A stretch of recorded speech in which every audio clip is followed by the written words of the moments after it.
Hey guys, welcome back to my YouTube channel Shalini's Cooking World.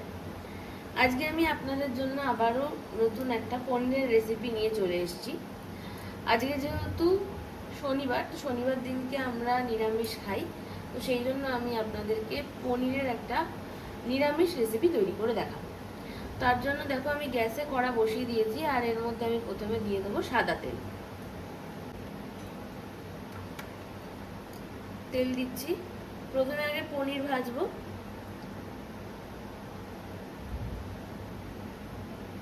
দিলাম পরিমাণ মতো তেলটা,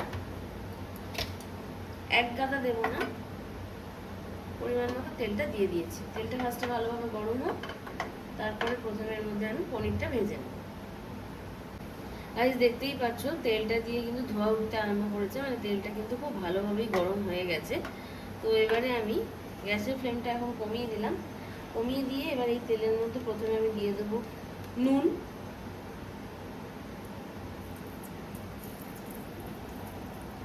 নুনটা আগে দিয়ে দিলাম। এইবার পনিরটা আমি এর মধ্যে ছেড়ে দেবো।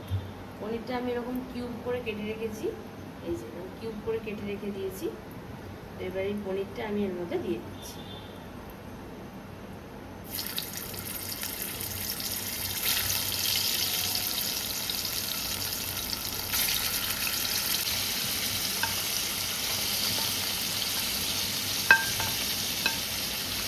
সব পনিরটা দিয়ে দিলাম।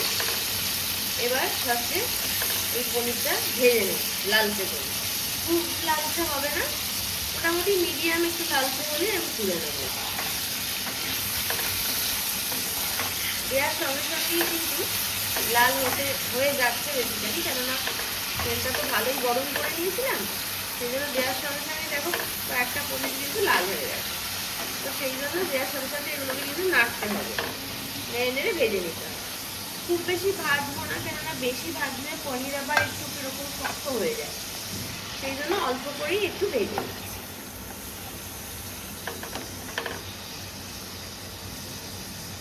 গাইস দেখো কিছুক্ষণ হয়ে যেতে পনিরটা কি সুন্দর হালকা একটা লালচে ভাব কিন্তু এসে গেছে।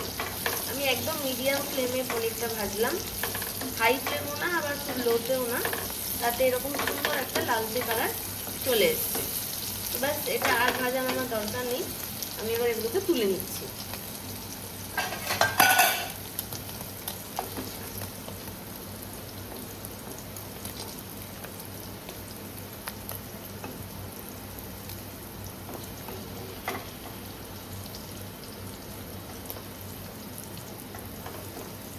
পনির তো সব ভেজে তুলে নিয়েছি। এবার এই তেলটার মধ্যেই আমি কিছুটা আলু কেটে রেখেছিলাম ডুমো করে, এই যে এই আলুটা এবার এই তেলের মধ্যে দিয়ে দিচ্ছি, দিয়ে ভেজে নেব।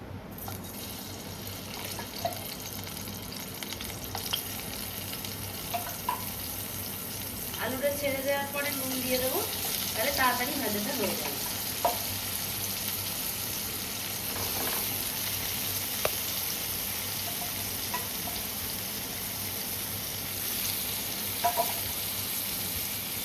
আলুটা দিয়ে দিলাম। এবার এর মধ্যে নুন দিয়ে দিই।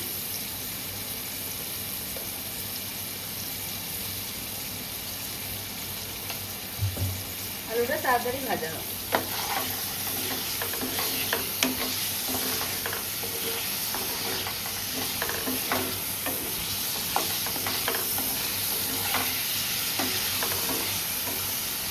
আলুটা ভাজা হোক।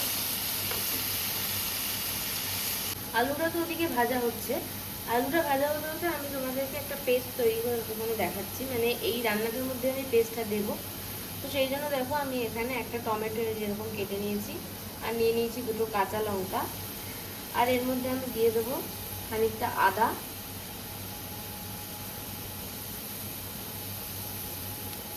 এই যে এতটার মতন আদা, আর একটু লাগবে এই এরকম 4 কুচির মতো আদা, এটাও আমি এটার মধ্যে দিয়ে দিলাম। আর দিয়ে দেবো আমি এর মধ্যে একটু পোস্ত। ঠিক আছে, দেখো গাইস আলুটা কিন্তু ভাজা হয়ে গেছে। তো সেই জন্য এবার আমি ভাজা আলুগুলোকে তুলে নিচ্ছি।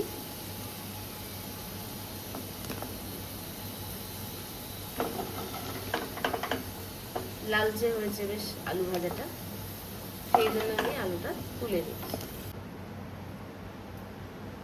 আর দেখো এখানে আমি এই যে একটুখানি পোস্ত ভিজিয়ে রেখেছিলাম, এই পোস্তটাও আমি এর মধ্যে দিয়ে দিচ্ছি।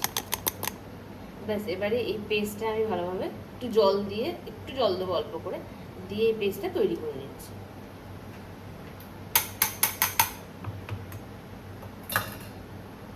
আলু তো ভেজে তুলে নিয়েছি আর ওদিকে পেস্টটাও তৈরি হয়ে গেছে। এবার আমি এই তেলের মধ্যে দিয়ে দিচ্ছি ফার্স্টে ফোড়ন। আর ফোড়নের জন্য আমি এখানে দিয়ে দিলাম ফার্স্টে একটা তেজপাতা, যেটাকে আমি এরকম কেটে দিয়েছি। তেজপাতা দিলাম, দিয়ে দিচ্ছি দারচিনি অল্প একটু, 4-5টার মতো লবঙ্গ দিয়ে দিলাম, 2টো ছোট এলাচ দিয়ে দিলাম,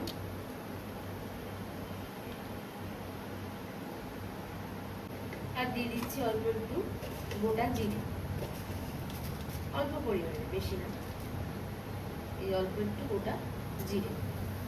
ব্যাস এবারে এই যে ফোড়নগুলো দিয়েছি এগুলো জাস্ট একটু হালকা ভাজা ভাজা হবে, ফোড়নের একটা গন্ধ ছেড়ে যাবে তেলের মধ্যে, তারপরেই আমি এবার মশলা অ্যাড করব। ফোড়নগুলো কয়েক সেকেন্ড তেলের মধ্যে নাড়াচাড়া করা হয়ে গেছে, আর এগুলো যে একটা স্মেল সেটা তেলের মধ্যে অলরেডি চলে এসছে। এবারে আমি এই যে পেস্টটা করেছিলাম, এই যে পেস্টটা, এই পেস্টটা আমি দিয়ে দিচ্ছি।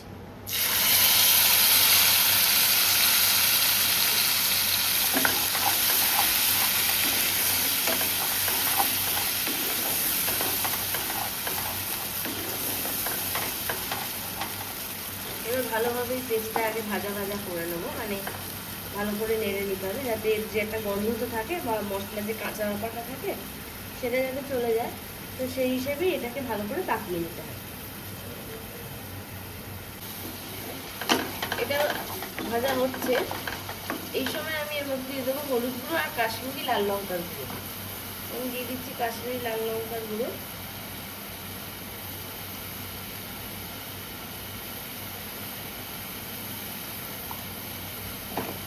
আর দিয়ে দিচ্ছি আমি এর মধ্যে হলুদ গুঁড়ো।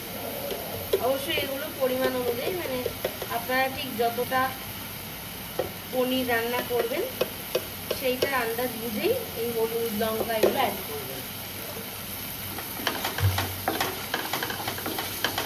এবার এই সবটার সঙ্গে যে হলুদ আর লঙ্কা যেটা দিলাম এগুলো ভালোভাবে কষবে, কেননা এগুলোর একটা তো কাঁচা গন্ধ ছাড়ে, এগুলোকে ভালোভাবে কষিয়ে নিতে হবে যাতে এই মশলাগুলোর কাঁচা গন্ধ যেন রান্নার মধ্যে থেকে না যায়।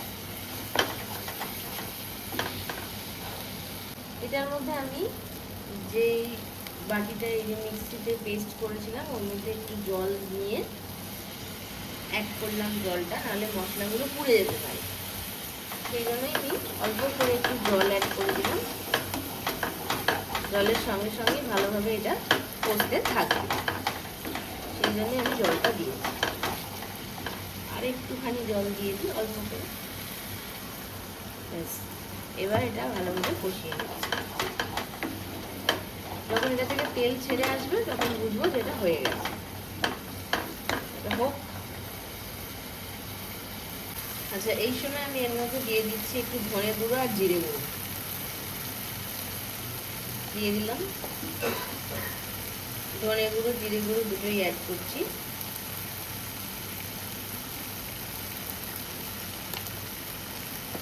আর দিয়ে দেবো আমি এর মধ্যে নুন,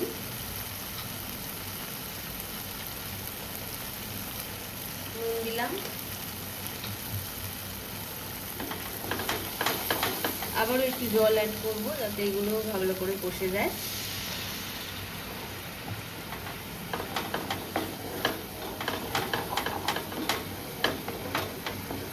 আর এই সময় আমি এর মধ্যে একটু চিনিও দিয়ে দেবো যাতে খাবারটা টেস্ট হয়, মানে নুন চিনির একটা তো ব্যালেন্স থাকে।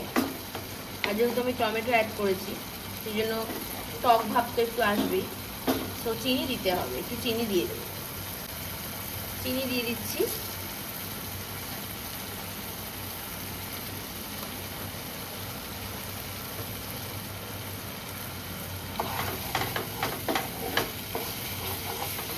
এবার ভালো করে মশলাগুলোকে কষিয়ে নিতে হবে।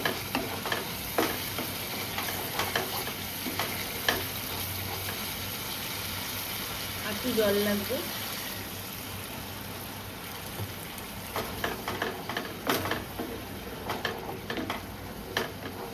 ভালোভাবে মশলাটা কষুক। গাইস দেখো এখানে এই যে মশলাটা খুব ভালোভাবেই কিন্তু কষে গেছে, কি সুন্দর তেলও ছেড়ে দিয়েছে।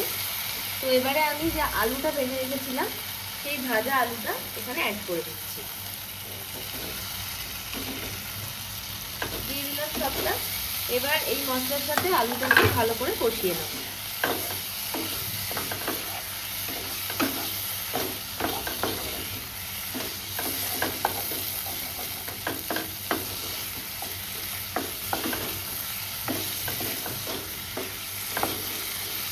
এই সময় আমি এর মধ্যে দিয়ে দিচ্ছি জল পরিমাণ মতো। জলটা দেওয়ার কারণ হচ্ছে মশলা তো কষেই গেছে, এবার আলুটা সিদ্ধ হবে, তারপরে এর মধ্যে পনিরটা অ্যাড করব, সেই জন্যই জলটা দিয়ে দিলাম। তবে আমার মনে হচ্ছে আরও একটু জল লাগবে, কেননা পনিরটা যখন পড়বে পনির তো পুরো জলটাকে টেনে নেবে, তো সেই জন্যই আমি এর মধ্যে আরও খানিকটা জল দিয়ে দিলাম। ব্যাস এবার এটা এভাবেই একটু ফুটবে, তাহলে আলুটা নরম হয়ে যাবে। গাইস দেখো কিছুক্ষণ ফোটানোর পরে আলুটা কিন্তু নরম হয়ে গেছে, এই যে একদম নরম হয়ে গেছে আলু। তো এবার আমি এর মধ্যে যে পনিরটা ভেজে রেখেছিলাম সেই ভাজা পনিরটা অ্যাড করে দিচ্ছি।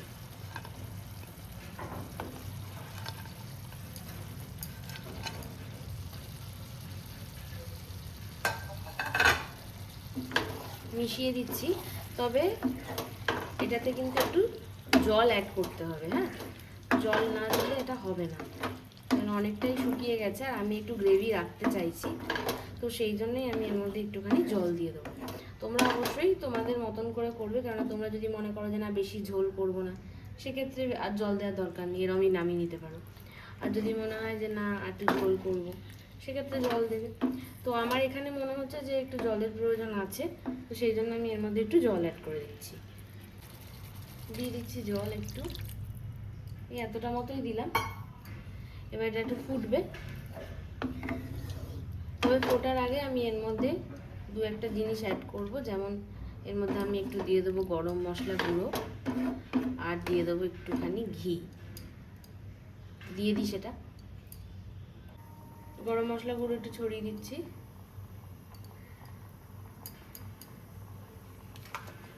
আর অল্প একটু ঘিও দিয়ে দেবো। ঘি দিয়ে দিচ্ছি অল্প করে, এই যাবে, ব্যাস।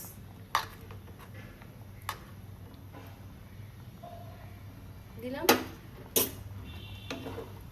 এবার মিশিয়ে দিচ্ছি ভালো করে।